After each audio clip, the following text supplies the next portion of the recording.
व्यासपीठावरती उपस्थित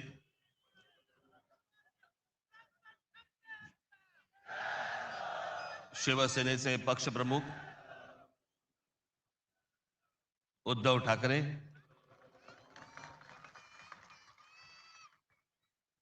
राष्ट्रवादी काँग्रेसचे नेते जयंतराव पाटील, इतर सर्व मान्यवर आणि माझ्या जमलेल्या तमाम मराठी बांधवांनो, भगिनींनो आणि मातांनो,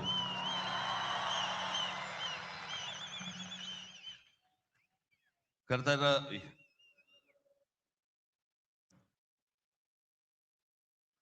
या व्यासपीठावरती मी माननीय बाळासाहेबांबरोबर लहान असताना अनेकदा आलो. शिवसेना पक्षाची स्थापनाच या शिवतीर्थावरती झाली. त्यावेळेला माझे आजोबा प्रबोधनकार ठाकरे हे देखील इथे उपस्थित होते.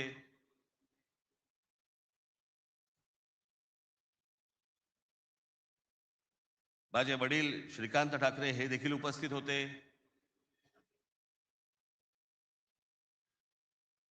आमची माँ ही देखील उपस्थित होती.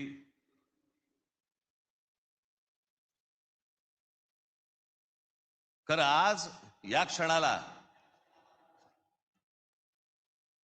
हे दोन भाऊ एकत्र आल्यानंतर आम्ही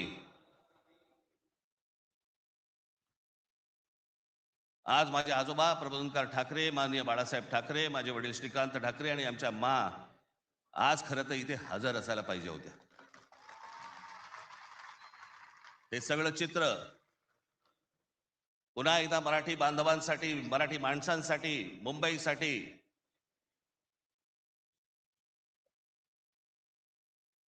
हा आम्ही दोन भावांनी उभारलेला हा सगळा लढा इथे नसले तरी वरून पाहत असतील.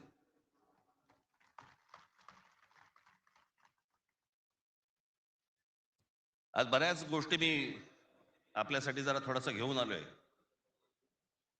जाताना पोट भरून जा.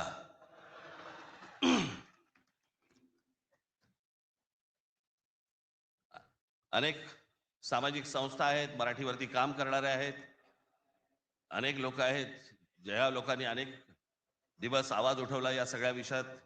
मी सर्वप्रथम त्यांचे मी आभार मानतो.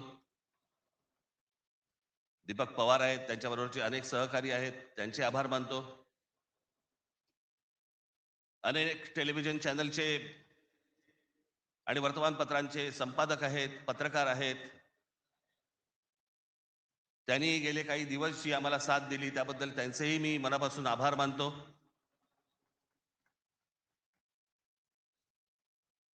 खरं तर मी 20 वर्षानंतर पहिल्यांदा युती करतोय.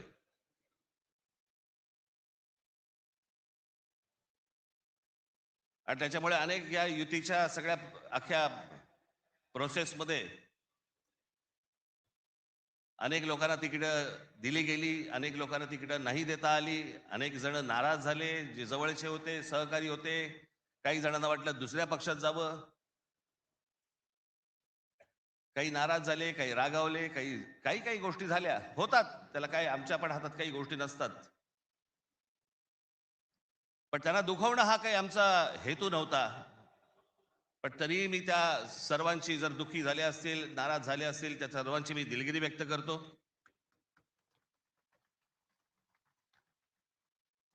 आपलेच आहेत, परत येतील. कारण जे आता आहेत तेच कुठे जातील माहित नाही, त्याच्यामुळे ते गेलेले आहेत ते येतीलच परत.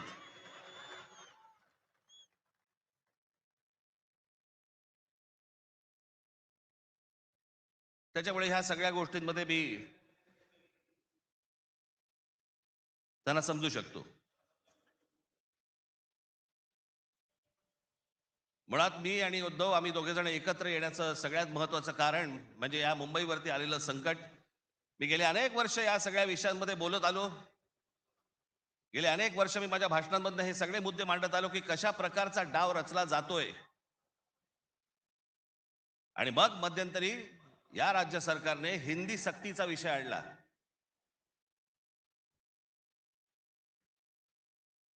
आणि त्यावेळेला मग मीही कडाडलो, उद्धवही कडाडला. आणि त्या सगळ्या याच्यामध्ये त्याच्या अगोदरच माझी एक मुलाखत झाली आणि त्याच्यामध्ये मी सांगितलं होतं की कुठच्याही वादापेक्षा आणि कुठच्याही भांडणापेक्षा महाराष्ट्र मोठा आहे.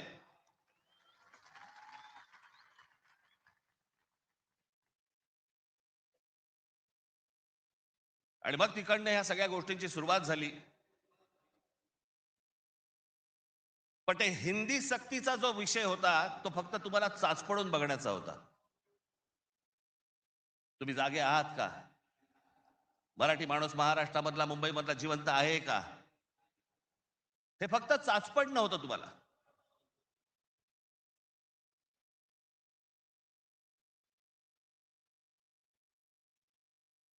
2024 याच्यानंतर या विधानसभा निवडणुकांनंतर या सरकारला काय फेफराला माहित नाही. जे हवं वाटेल ते मनाला काय जे हवं ते करायला लागले. आली कुठून हिंमत?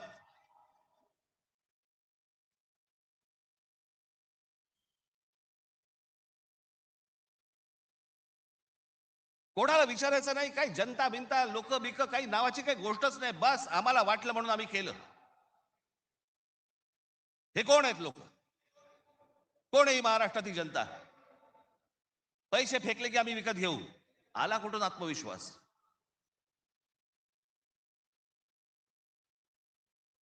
इतकी वर्ष मी आता राजकारण बघतोय. काँग्रेसची लोक सत्तेवरती होती, अनेक लोक सत्तेवरती होते, परंतु ते लोकांना घाबरून असायचे, जनतेला घाबरून असायचे. आता घाबरणं बिबरणं काहीच नाही. गृहीत धरून टाकले तुम्हाला. कुठून येतात मतं ह्यांच्याकडे, कशी येतात, काय येतात, याचा लढा आहे तर बाकीच्या ठिकाणी सगळ्या ठिकाणी सुरूच आहे. ते बोगस वोटर आणि ते ईव्हीएम मशीन पासून सगळ्या गोष्टी सुरू आहेत. पण ह्याच्यामध्ये सगळ्यात महत्वाची गोष्ट बघा आता, उद्दामपणा कुठपर्यंत गेला यांचा. अकोटमध्ये भाजपने एमआयएमशी युती केली. बदलापूरमध्ये भाजपने काँग्रेस बरोबर युती केली. 66 जण बिनविरोध निवडून आले. बिनविरोध म्हणजे तिकडच्या मतदारांचा अधिकारच काढून टाकला. ते मतदारच नाही करू शकत. आज 66 आहेत. हे पुढे आकडे वाढत जाणार. त्याला कळलंय की काय प्रकारचे आपण कशा प्रकारे लोकांना विकत घेऊ शकतो. वाईट या गोष्टीचं वाटतं विकले जातात. तुळजापूरमध्ये विनोद गंगणे नावाचा एक ड्रग्ज मधला रॅकेट मधला एक माणूस, ड्रग्ज रॅकेट मधला, त्याला भाजपने तिकीट दिलं. ड्रग्ज विका, काही विका, पुढच्या पिढ्या बर्बाद करा, काही फरक पडत नाही. पण ड्रग रॅकेट मधला एक माणूस, त्याला भारतीय जनता पक्षाने तिकीट दिलं तुमच्या नाकावर टिचून. तो एक आता बदलापूरला तुषार आपटे, बलात्काराच्या केस मधला आरोपी, बलात्काराच्या, सगळ्यांना माहिती आहे. नगरसेवक केले. लहान मुलींच्या वरती बलात्काराचा आरोप असलेला माणूस, त्याला भारतीय जनता पक्षाने नगरसेवक. आली कुठून हिंमत? ज्यावेळेला वेडावाकड्या पद्धतीने ज्यावेळेला निवडणुका जिंकण्याचं यंत्र किंवा तंत्र हे ज्यावेळेला हस्तगत होतं ना, त्याच वेळेला हा उद्दामपणा येतो, ही मस्ती येते ना, हा माज येतो ना, हा त्याच्यातनं येतो.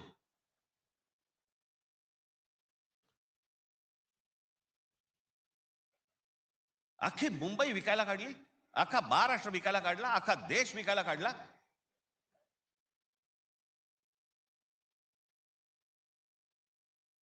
आपल्यासमोर काय वाढून ठेवलंय आपल्याला अंदाज पण नाहीये. मी तुम्हाला हे सांगतोय, मला 2024 साली मला एक व्यक्ती भेटली.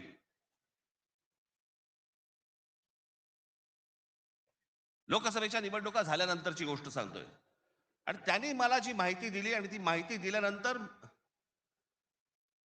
माझे सगळे लोक, माझे काय रिसर्च टीम सगळी जी काही कामाला लागली, ते जे काही झालंय ते आज मी तुम्हाला इथे दाखवणार आहे.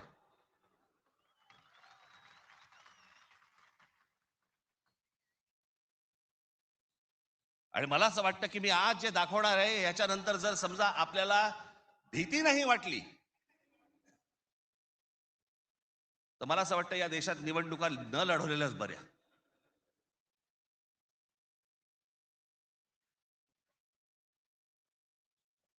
म्हणजे आता साधी गोष्ट, तुम्ही फक्त तुम्हाला 2014 नरेंद्र मोदी पंतप्रधान झाले त्या वेळेला, हे मला आता 24च्या नंतर आता हे पुढे सगळं समजायला लागलं. या गेल्या वर्षी 24 नाही, हो 24 नंतर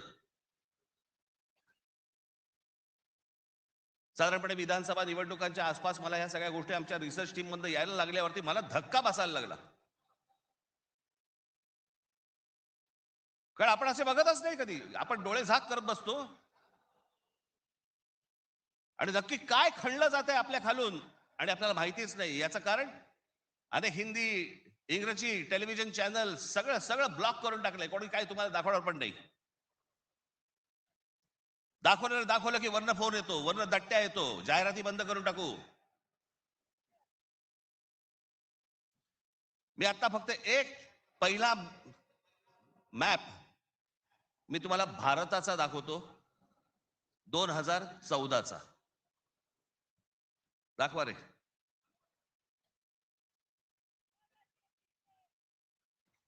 हा आहे 2014चा गौतम अडानी यांचे प्रोजेक्ट किती होते हे तुम्हाला दाखवणार आहे. 2014ला पंतप्रधान नरेंद्र मोदी पंतप्रधान व्हायच्या अगोदर गौतम अडानी कुठे होते आणि आता पुढचं फक्त बघत राहा की आता 2024-25 ला गौतम अडानी आता कुठे आहेत. फक्त सरकारच्या आशीर्वादाने. आणि तुम्हाला जर नाही धक्का बसला तर मला सांगा जरा, दाखवा.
हे फक्त 10 वर्षातलं आहे.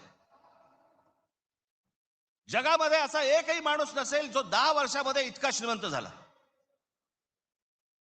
मला कुठच्या उद्योगपतीने उद्योग करू नये या मताचा मी नाहीये, इतका दळभद्री विचार माझा नाहीये. पण या देशामध्ये इतके उद्योगपती असताना एका माणसावरती इतकी मेहरबानी या देशामध्ये होते, मी जगात तर दाखवतच नाही अजून. फक्त 10 वर्षामधली गोष्ट ही 10 वर्षातली. एकाच माणसाला सगळ्या गोष्टी दिल्यात, वीज दिली, सिमेंट बनवण्याच्या उद्योगामध्ये गौतम अडाणी हा माणूस कधी नव्हताच 2014च्या अगोदर. आज देशातला 2 नंबरचा सिमेंटचा व्यापारी येतो. उद्या माणसाने समजा उद्या वीज बंद केली, आम्ही अंधारात. सिमेंट महाग केलं, काही बोलू शकणार नाही. सगळी पोर्ट्स खालपासून वरपर्यंत सगळी पोर्ट्स अदानीना, सगळी विमानतळं अदानीना. महाराष्ट्रात काय परिस्थिती एकदा बघा, महाराष्ट्राचा फक्त एकदा दाखवा.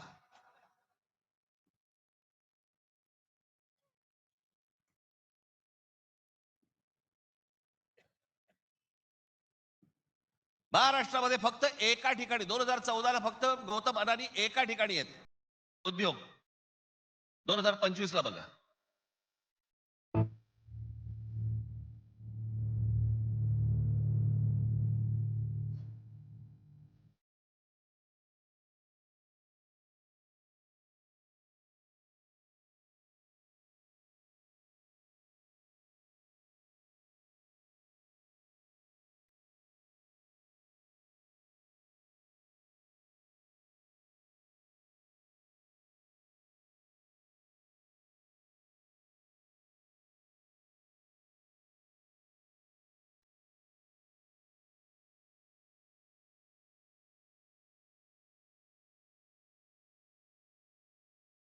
ही महाराष्ट्राची स्थिती.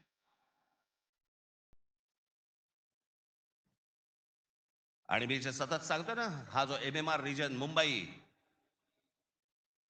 या मुंबईवरती मी आता फक्त तुम्हाला वाचून दाखवणार आहे. या फक्त MMR रिजन मध्ये काय फक्त केलंय तेवढं फक्त बघून घ्या. मुंबई महानगर क्षेत्रात अदानी 29 जून 2018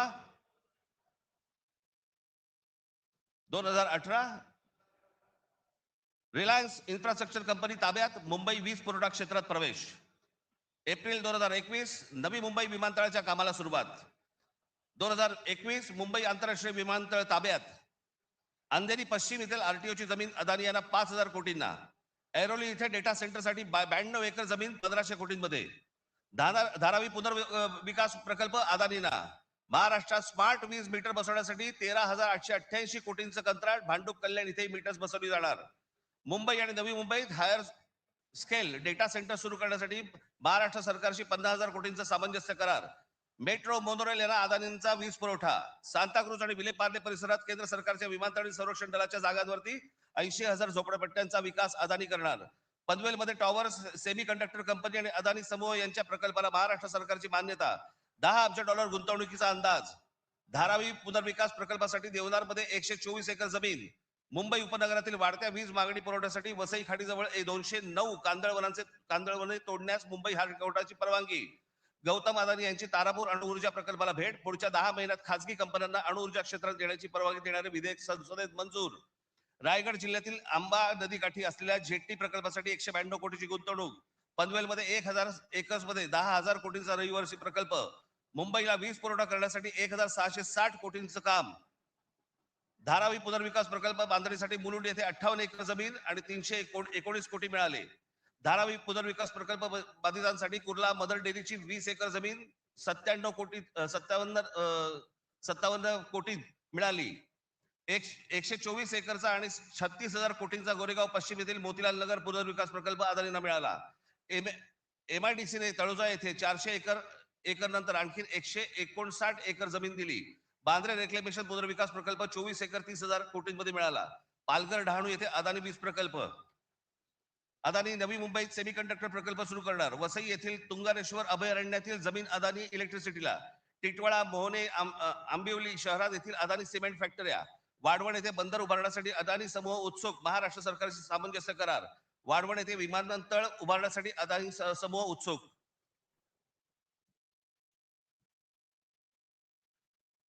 हे मी तुम्हाला सांगतोय ना, हे कशा प्रकारे तुम्हाला आवडलं जातंय याचा काही आपल्याला अंदाज, आपल्याला कळतंय हे काय चाललंय.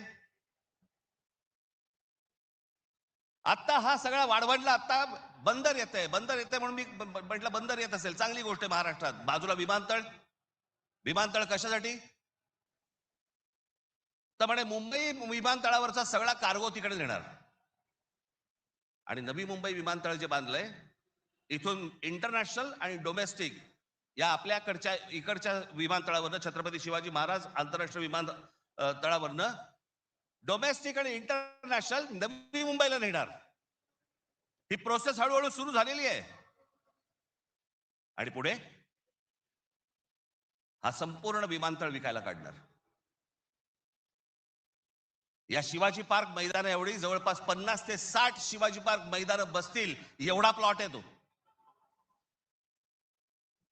धारावीला लागून. अशी नाही ना मुंबई आम्हाला मिळवत आहेत. आम्ही बदा पैसे होतो, जमिनी विकत घेतो, जमिनी सगळ्या काढून घेतो. आणि इकडच्यांचं काय घेऊन बसलोय आपण, या सरकारमध्ये बसलेत त्यांचं. ते काहीतरी करू शकतात का? काहीच नाही करू शकत. मी मागे एक उदाहरण दिलं होतं ना, बादशाच्या हातावरचा ससाणा असतो नाही का, जो ससाणा पक्ष्यांनाच मारून आणतो. स्वतः पक्षी आहे पण तो पक्ष्यांनाच मारून आणतो. पु ल देशपांडेचं एक फार छान वाक्य आहे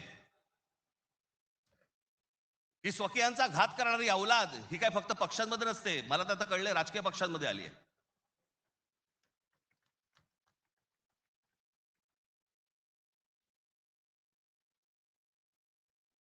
डोक्यात गेली सत्ता, डोक्यात. हा जो भूगोल आहे ना, हा भूगोल नीट समजून घ्या. हे वाढवण बंदरापासून तिकडे वरती जे आहे ना त्याला लगेच लागून गुजरात आहे. यांचं पहिल्यापासूनचं डोक्यामध्ये जे होतं ना की मुंबई गुजरातला न्यायची. मग मुंबई गुजरातला न्यायची असेल तर काय करायला लागेल? पालघर जिल्हा ताब्यात घ्यायला लागेल, ठाणे जिल्ह्याचा भाग ताब्यात घ्यायला लागेल, या MMR रिजनचा भाग ताब्यात घ्यायला लागेल, तर मुंबईपर्यंत पोहोचता येईल. माणसं पहिली बदा तिकडे टाका, त्यांचे मतदारसंघ फोडा, मराठी माणसांना फोडा, हे मतदारसंघ ताब्यात घ्या आणि त्याच्यानंतर सांगा अरे खासदार तर आमचाच, आमदार तर आमचाच, नगरसेवक पण आमचाच, महानगरपालिका ही आमच्या हातात. हे सगळं करून मुंबई गुजरातला कशी जोडता येईल याच्यासाठीचे हे सगळे लॉंग टर्म प्लॅन सगळे सुरू आहेत. आणि आम्ही भेसावत. आमच्यामध्ये जातीपातीमध्ये भांडणं लावली जात आहेत. हा मराठा, हा ओबीसी, हा अजून कोणी. एकदा मुंबई हातात गेली ना बाबानो, महाराष्ट्र झारखंड पेक्षा काही वेगळा करणार नाहीत. हे मुंबई ही तुमची राजधानी आहे, मुंबई ही तुमची ताकद आहे. पण जो मस्तवालपणा जो अंगामध्ये शिरलेला आहे यांच्या, की आम्ही काहीही करू, कुठूनही मतं आणू, जे यांनी विधानसभेला केलं तेच करण्याचाही आता पण प्रयत्न करणार. आमच्यावरती भ्रष्टाचाराचे आरोप करतायत. काय बोलताय काय तुम्ही? देवेंद्र फडणवीस ज्यावेळेला मुख्यमंत्री होते त्यावेळेला ह्यांनी छगन भुजबळांना जेलमध्ये टाकलं होतं, हो की नाही? आता मांडीला मांडी लावून बसलेत. अजित पवारांचे बैलगाडीभर पुरावे घेऊन गेले होते. काय किती 70 का 80,000 कोटीचा काहीतरी घोटाळा, त्याच्याबद्दल पुरावे बैलगाडीतनं घेऊन गेले होते. आता काय सांगतायत? कोर्टात केस आहे. पुरावे असतील तर त्यांना अटक होईल. अरे मग तुम्ही पुरावे दिले होते ना, द्या आता कोर्टात. ही सगळी बाहेरून सगळी माणसं आणायची, इथे भरायची, तुमचा टक्का कमी करायचा, तुमचं अस्तित्व घालवायचं. इथे येऊन यांची माणसं मिळणार, इथे उत्तर भारतातनं माणसं येणार आणि म्हणणार इथे तुम्हाला. काल एक कोणतरी उत्तर भारतातला माणूस बोलत होता म्हणे, मुंबईमध्ये म्हणे नोकऱ्या जर घ्यायच्या असतील महानगरपालिकेमध्ये तर इथल्या स्थानिकांना, उत्तर भारतीय लोकांना दिल्या पाहिजेत. हे बाहेरून येणारे म्हणे कोल्हापूर, सातारा, सांगलीवरनं येणारी माणसं हे बाहेरच्या लोकांना द्यायची नाहीत म्हणून. बाहेरची लोक म्हणजे आमच्या सातारा, कोल्हापूर, सांगलीमध्ये येणारी आता हे बाहेरची लोक झाली आणि हे आतले.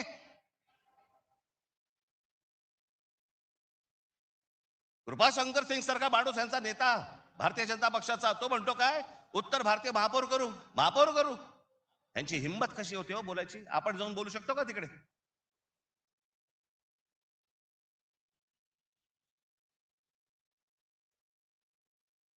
याचं कारण तुम्ही एकत्र येऊच नाही, याच्यासाठीचा बंदोबस्त यांनी केलेला आहे. म्हणून काय करायचं? पैसे टाका, माणसं फोडा. यांचं मुंबईवरचं लक्ष उडालं पाहिजे, महाराष्ट्रावरचं लक्ष उडालं पाहिजे. हे मराठी म्हणून कधी एकत्र येताच कामा नयेत. आणि मग आपल्याला जे साध्य करायचंय,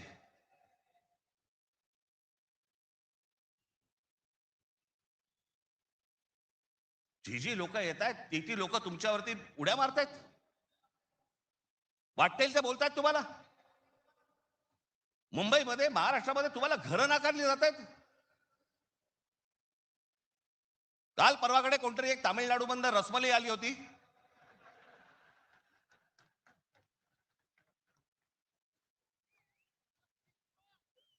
तो सांगतो मुंबईचा आणि म्हणजे महाराष्ट्राचा संबंध काय? भडव्या तुझाच काय संबंध आहे इथे याचा?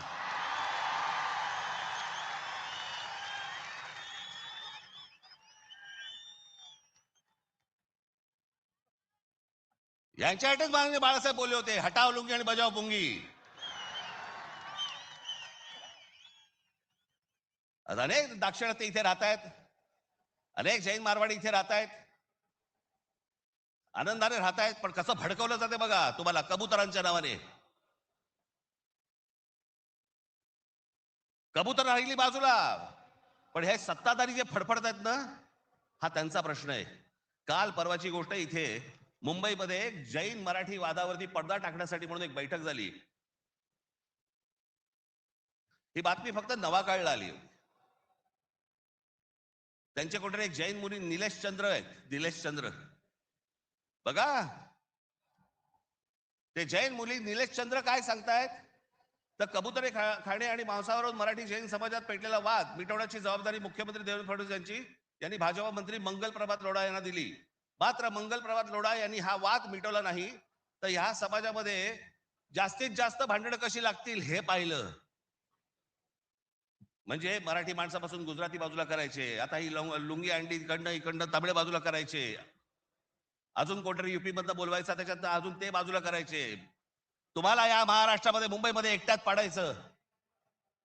एकटे असलो तरी काफी होत.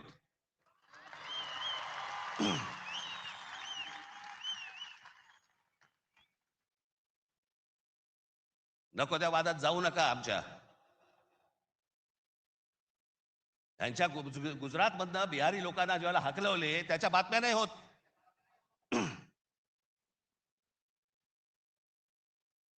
ज्याने बिहारी लोकांना तिकडनं हकलवले, जवळपास 10 का 20,000 लोकांना हकलवून दिले बिहार मधनं, भारतीय जनता पक्षाने त्याला तिकीट दिलं, निवडणुकीचं तिकीट दिलं. आणि हे वाद फक्त तुमच्यासाठी, आमच्यासाठी इथे फक्त करून ठेवतायत. गेले अनेक वर्ष सांगतोय तुम्हाला, हे सगळं हे जे मुद्दामून जे चालू आहे, तुमचं अस्तित्व नष्ट करण्यासाठी हे सगळं सुरू आहे. आज ही मुंबई हाताबंद केली. मुंबई का पाहिजे हातात?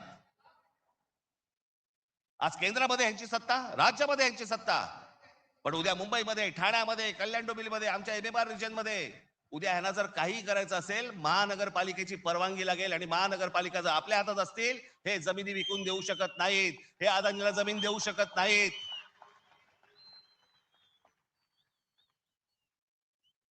ही गोष्ट ते करूच शकत नाहीत.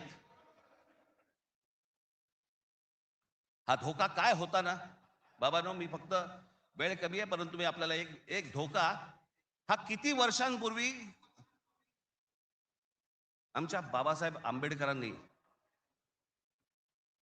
आमच्या बाबासाहेबांनी मांडलेला तुम्हाला फक्त एक गोष्ट वाचून दाखवतो, जी मी 2008 ला वाचून दाखवली होती. बाबासाहेबांनी काय त्यावेळेला मांडलं होतं हे तुम्हाला आज कळेल. मी काय सांगतोय तुम्हाला ते. उत्तर प्रदेश आणि बिहार यांच्यासारखी राज्य निर्माण करून हे बघा, हे पुस्तक आहे भाषिक राज्य पुनर्रचना मीमांसा. आपल्याला कुठे मिळालं तर आपण जरूर वाचा. उत्तर प्रदेश आणि बिहार यांच्यासारखी राज्य निर्माण करून राज्य पुनर्निर्माण मंडळाने केवळ तौलनिक विषमता निर्माण केली एवढेच नव्हे, तर उत्तर भारत आणि दक्षिण भारताचे दोन तट निर्माण केले. उत्तर भारतात हिंदी भाषेचं प्राबल्य आहे, उलट दक्षिण भारतात हिंदीशी संबंध नसलेल्या भाषा बोलल्या जातात. मला खरं तर आपल्याला सांगायचंय की युपीच्या आणि बिहारच्या लोकांनी पहिल्यांदा नीट समजून घ्या, बाबांनो, हिंदी ही तुमची पण भाषा नाही. युपीच्या लोकांची भोजपुरी भाषा आहे, बिहारच्या लोकांची मैथिली भाषा आहे, अवधी भाषा आहे. हिंदी भाषा तुमची पण नाही आहे. माझा कुठच्या भाषेवर राग नाही, परंतु तुम्ही आमच्यावरती लादणार असाल तर लाथच मारू. हिंदी भाषिकांची संख्या किती मोठी आहे याची बहुतेक कोणालाही दखल नाही. भारताच्या एकूण लोकसंख्येच्या 48% लोकसंख्या ही हिंदी भाषिक म्हणजे त्या भागाची आहे. माझ्याकडे घटना निर्मितीचे काम होते त्यावेळी एक गुपित घटना मी नमूद करू इच्छितो. अर्थात गुपित भंगाचा आरोप माझ्यावरती येणार नाही अशी अपेक्षा आहे. काँग्रेस पक्षाच्या एका बैठकीतील हे गुपित आहे. हिंदी ही राष्ट्रभाषा म्हणून स्वीकारण्यासंबंधी ही चर्चा होती. घटनेचे 115वे कलम राष्ट्रभाषेसंबंधी आहे. या कलमावरती जेवढी गरमागरम चर्चा व्हायला झाली तेवढी इतर कोणत्याही कलमावरती झाली नाही. प्रदीर्घ चर्चेनंतर हे कलम मातास टाकले आणि काय आश्चर्य, 78 विरुद्ध 78 असे मतदान झाले. कुठलाच निर्णय घेणे शक्य झाले नाही. या वस्तुस्थितीमुळे दक्षिण भारताचा उत्तर भारतावरती किती कटाक्ष आहे हे तुमच्या लक्षात येईल. उत्तर भारत संलग्न झाला आणि दक्षिण भारत विच्छिन्न राहिला आणि राजकारणात हिंदी व उत्तर भारताचे वर्चस्व असेच चालू राहिले तर परस्पर द्वेषभाव निर्माण झाला नाही तरच नवल. केंद्रीय सरकारात एका राज्याला दुसऱ्या राज्यावरती अशा आगंतुकपणे वर्चस्व चालू देणे धोक्याचे आहे. घटक राज्ये समतोलाची राखण्यास केंद्रीय शासनामध्ये काही तरतूद नसल्यामुळे नवनिर्मित बिजोड राज्यांमुळे 5 प्रदेशांखेरीज इतर राज्यात अविश्वास आणि असंतोष निर्माण होईल. सध्याच्या केंद्रीय शासन पद्धतीमुळे भारताच्या राजकारणात उत्तर प्रदेश इतर राज्याहून प्रबळ ठरेल ही भीती केवळ दक्षिण भारतीयांचीच नसून पंजाब, बंगाल व इतर राज्यांनी व्यक्त केलेली आहे आणि ही भीती निराधार आहे असे कोणीही छातीरोखपणे सांगू शकत नाही. या भीतीचे निराकरण केले नाही आणि आता विशेष उपाययोजना केली नाही तर ही भीती राष्ट्रीय ऐक्यास घातक ठरल्याशिवाय राहणार नाही. हे सत्य कोणी लपवू शकत नाही. आमच्या परमपूज्य डॉक्टर बाबासाहेब आंबेडकरांनी तेव्हा लिहून ठेवलंय की हे किती घातक आहे ते. हे काय चाल चालू आहे तुमच्या विरोधात, हे काय प्रकारचं षडयंत्र सुरू आहे. जो इतका बलवान महाराष्ट्र, इतका सुसंस्कृत महाराष्ट्र, या देशाला दिशा दाखवणारा महाराष्ट्र, सगळ्या बाजूनी संपन्न असा महाराष्ट्र, हे सगळ्या बाजूनी येत आहेत आणि महाराष्ट्राने तुम्हाला फक्त इथे तुमचे चावे घेत आहेत. तुम्हाला उद्ध्वस्त करायचं आहे ना. उठा या जमिनीवरनं, निघा इथून, आम्ही येत आहोत. काल परवाकडेच मी एका चॅनलला सांगितलं, हिरे असतात, मोती असतात, सोनं असतं, चांदी असते, अजून काही मौल्यवान गोष्टी असतात, फक्त जमीन या एकाच गोष्टीला रिअल इस्टेट म्हणतात, खरी संपत्ती. दुसऱ्या कोणत्याही गोष्टीला रिअल इस्टेट म्हटलेलं नाहीये, फक्त जमिनीला रिअल इस्टेट म्हटलंय. कारण ती तुमची संपत्ती आहे. तुमच्या पायाखालची जमीन आणि तुमची भाषा ही मेली की तुमचं अस्तित्व संपलं, तुम्ही कोणी नाही आहात. जगात अनेक देश, अनेक लोक हे भाषा संपली, देश गेला, जमीन गेली म्हणून संपले. हाच डाव त्यांचा आहे. वेगवेगळ्या मार्गाने येत आहेत आणि वेगवेगळ्या मार्गाने तुमच्यावरती आक्रमण करतायत आणि तुम्हाला सांगतायत निघून जा इथनं. संयुक्त महाराष्ट्राच्या वेळेला देखील विरोध करणारे या मुंबईमधले अनेक धनिकच होते, गुजराती होते पण धनिक होते. आज पण तेच चालू. आणि आज हे संकट त्यावेळेला तर इतकं नव्हतं, पण आज खरं तर तुमच्या उंबरठ्यावरून वरती येऊन उभं आहे. कधी तुमच्या दरवाजावरती टकटक होईल तुम्हाला पण कळणार नाही. कधी तुम्हाला इथनं बाहेर काढतील तुम्हाला कळणार पण नाही. आज मुंबई, उद्या ठाणा, कल्याण डोंबिवली, सगळे सगळे भाग, उद्या पुणा, नाशिक, जे जे चांगलं आहे आज कोकणपट्टी अख्खी रिकामी करतायत. जमिनीच्या जमिनी विकत घेतल्या जात आहेत. मी त्यावेळेला त्या बुलेट ट्रेनला विरोध केला होता. आजही माझा विरोधच आहे. कुठे चालली आहे बुलेट ट्रेन? बुलेट ट्रेन फक्त बघा, ही बुलेट ट्रेनचं स्टेशन, शेवटचं स्टेशन गुजरातमध्ये चाललंय, जिकडे गिफ्ट सिटी उभी केली आहे. Gift city Ahmedabad bullet train station पासून 90 किलोमीटरवर ढोलेरा नावाचं एक पूर्ण नवीन शहर बसवलं जातंय. ढोलेरा नावाचं एक पूर्ण नवीन हे शहर 903 स्क्वेअर किलोमीटरचं आहे, म्हणजे मुंबईपेक्षा 1.5 मोठं. आणि तिथे वेदांत आणि फॉक्सकॉनची 1.5 लाख करोडची सेमी कंडक्टर प्रोजेक्ट्स येत आहेत. अहो आपल्याला समजत पण नाही हे काय चालू आहेत नक्की, यांचे कुठून रूळ चालले आहेत आणि कुठून गाड्या चालल्या आहेत आणि कुठून यांचे मार्ग सुरू आहेत आणि काय घेऊन जायचंय यांना आणि काय आणायचंय, इथे काय भरायचंय. एकदा जाऊन बघा हो. वसई विरार पासून सगळ्या गोष्टी बघा, कसे कसे भरत येत आहेत, कसे भरत येत आहेत. तुम्हाला घरं नाकारणार, ह्यांना सगळ्यांना घरं मिळणार. तिकडनं बाहेरच्या राज्यातनं गुजरातमध्ये येणार, ह्यांना घरं मिळणार, तुम्हाला नाकारणार. अहो तुम्हीच नसाल, तुमचंच अस्तित्व नसेल, काय चाटायची आहे महानगरपालिका?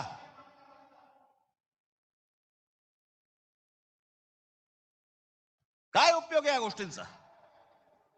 आम्ही भले आमच्या वचननाम्यामध्ये सांगितलेल्या अनेक गोष्टी आहेत ज्या उत्तम करू, उत्तम शहर करू, चांगल्या गोष्टी करू. मला असं वाटतं उद्धव ठाकरे आपल्या भाषणामध्ये या गोष्टी सांगतीलच. अरे पण तुम्ही असायला पाहिजेत ना त्याच्यासाठी. तुमची काय किंमत करून ठेवली आहे लोकांनी? कोण महाराष्ट्रामधला मराठी माणूस पैसे फेकले की विकला जातो? ही आपली किंमत. आणि ही बोली लावणारे कोण? आमचेच. दुसऱ्यांच्या हातावरती बसून त्यांचा उद्देश साध्य करण्यासाठी आमचे लोक हे आमच्या लोकांना फोडतायत. काय दुर्दैव आहे बोला. या अशा परिस्थितीमध्ये ही आजची निवडणूक होते आहे. ही मराठी माणसासाठी शेवटची निवडणूक आहे. आज जर चुकलात कायमचे मुकलात म्हणून समजा. आज जर तुमच्या हातात ही शहरं गेली, त्यांच्या हातामध्ये गेली, उद्या राजानं मारलं आणि पावसानं झोडलं, तक्रार कोणाकडे करायची? आज इतर राजकीय पक्षांमधले पण जे मराठी लोक आहेत, माझं त्यांनाही आव्हान आहे, सोडा ते सगळं. या मराठी माणसासाठी एक व्हा, या मुंबईसाठी एक व्हा, या महाराष्ट्रासाठी एक व्हा.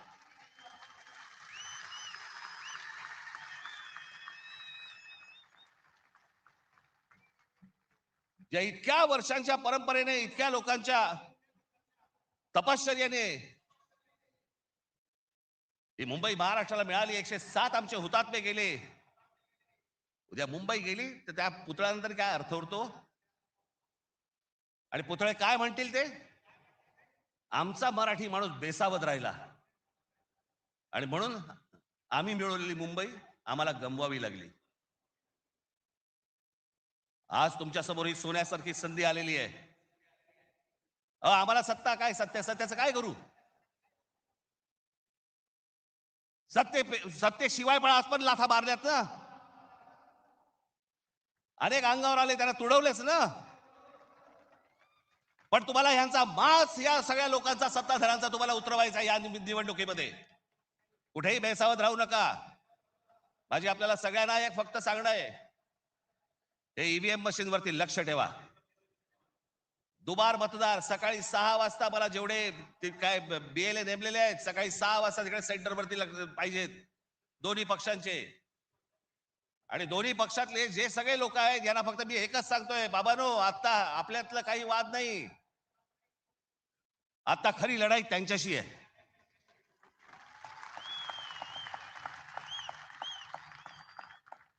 आपण भांडत राहावं हेच त्यांना पाहिजे. त्यांना जे हवं ते आपण नाही द्यायचंय, आपल्याला जे हवं तेच आपण केलं पाहिजे. आणि म्हणून तिकडे आपल्याला जाता एवढंच सांगेन की सतर्क राहा, बेसावध राहू नका. आणि जर दुबार मतदार जर तिकडे आला सकाळी 7 वाजता फोडून काढा.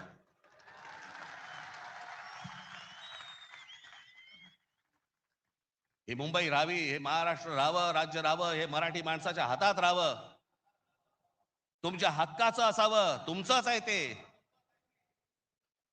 आणि मला असं वाटतं की जो लढा आजपर्यंत मराठा साम्राज्याने दिला तो लढा आज सगळ्यांना तुम्हाला आम्हाला सगळ्यांना करायचा आहे. हा महाराष्ट्र वाचवायचा आहे, महाराष्ट्र समृद्ध करायचा आहे, ही आपली शहरं समृद्ध करायची आहेत, ही मुंबई आपल्याला वाचवायची आहे. ही मुंबई कदापि आपल्याला कुठेही गुजरातला राहून द्यायची नाहीये. या सगळ्या गोष्टींसाठी आपण सगळेजण कामाला लागाल अशी एक आशा अपेक्षा बाळगतो आणि आपल्या सर्वांची मी रजा घेतो. धन्यवाद. जय हिंद.